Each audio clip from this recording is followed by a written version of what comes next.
ಹಳ್ಳೆಲ್ಲಾಗಿದೆ. Two wheeler ಓಡೋರಿಗೆ ತುಂಬಾ ತೊಂದರೆ ಆಗ್ತಾ ಇದೆ.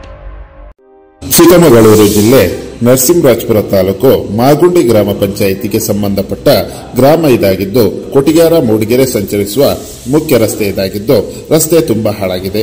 ಅದೇ ರೀತಿ ದಿನನಿತ್ಯವಾಗಿ ಶಾಲೆ ಮಕ್ಕಳು ಈ ರಸ್ತೆಯಲ್ಲಿ ತಿರುಗಾಡುತ್ತಾರೆ. ರಭಸವಾಗಿ ಬರುವಂತಹ ವಾಹನಗಳು ಶಾಲಾ ಮಕ್ಕಳ ಮೇಲೆ ಕೆಸರು ನೀರು ಹಾರುತ್ತದೆ. ಅದೇ ರೀತಿ ಕಳೆದ ವರ್ಷ ಗ್ರಾಮದ ಯುವಕರೆಲ್ಲ ಸೇರಿ ರಸ್ತೆ ಗುಂಡಿಗಳನ್ನು ಮುಚ್ಚುವಲ್ಲಿ ಕೆಲಸ ಮಾಡಿದೆವು. ಆದರೆ ಮತ್ತೆ ಅದೇ ರೀತಿ ಗುಂಡಿಗಳಾಗಿವೆ. ಅದೇ ರೀತಿ ಮುಂಬರುವ ದಿನಗಳಲ್ಲಿ ಈ ಸಮಸ್ಯೆಗಳನ್ನು ಸಂಬಂಧಪಟ್ಟ ಅಧಿಕಾರಿಗಳು ಹಾಗೂ ಜನಪ್ರತಿನಿಧಿಗಳು ಈ ಸಮಸ್ಯೆಗಳನ್ನು ಸರಿಪಡಿಸಿ ಕೊಡಬೇಕೆಂದು ಮಾಗುಂಡಿ ಗ್ರಾಮಸ್ಥರಾದ ಪ್ರೀತೇಶ್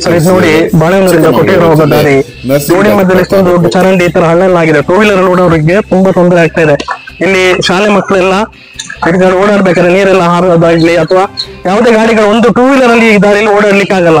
ಸಂಬಂಧಪಟ್ಟ ಅಧಿಕಾರಿಗಳು ಇದನ್ನು ನೋಡಿ ಇದನ್ನ ಬಗೆಹರಿಸಬೇಕಾಗಿ ಕೇಳ್ಕೊಳ್ತೇನೆ. ಶಾಲೆ ಮಕ್ಕಳಿಗೆ ಆ ಕಡೆ ಹೋಗಕ್ಕಲ್ಲ, ಈ ಕಡೆ ಬಿಡಕ್ಕೆ ಆ ತರದ ಸಮಸ್ಯೆ ಆಗಿರುತ್ತೆ. ನಾವು ಸೈಡ್ ಬಂದ್ರೆ ಮಕ್ಕಳಿಗೆ ಜಾಗ ಇಲ್ಲ, ಮಕ್ಕಳು ಬಂದ್ರೆ ನಮಗೆ ಈ ತರದ ಸಮಸ್ಯೆ ಟೂ ವೀಲರ್ ಅಲ್ಲಿ ಓಡೋದು ತುಂಬಾ ಕಷ್ಟ. ಬಿಡಿಸ್ಕೊಡ್ಬೇಕು, ಯಾರು ನೀರು ಬಿಡಿಸ್ಕೊಡ್ಲಿಲ್ಲ. ಬಿಡಿಸಿದ್ರು ನೀರಿನಲ್ಲಿ ಬಿಡಿಸಿದ್ರು ನೋಡಿ, ಚರಂಡಿ ಎಲ್ಲ ಬಿಡಿಸಿದ್ರೆ ಮತ್ತೆ ಅದೇ ತರ ಮಣ್ಣಾಕಿ ಇದ್ ಮಾಡ್ತಾರೆ. ಅದಕ್ಕೆ ಸಂಬಂಧಪಟ್ಟ ಅಧಿಕಾರಿಗಳು ಇದಕ್ಕೆ ಗಮನ ಹರಿಸಬೇಕಂತ ನಾನು ಕೇಳ್ಕೊಳ್ತೇನೆ.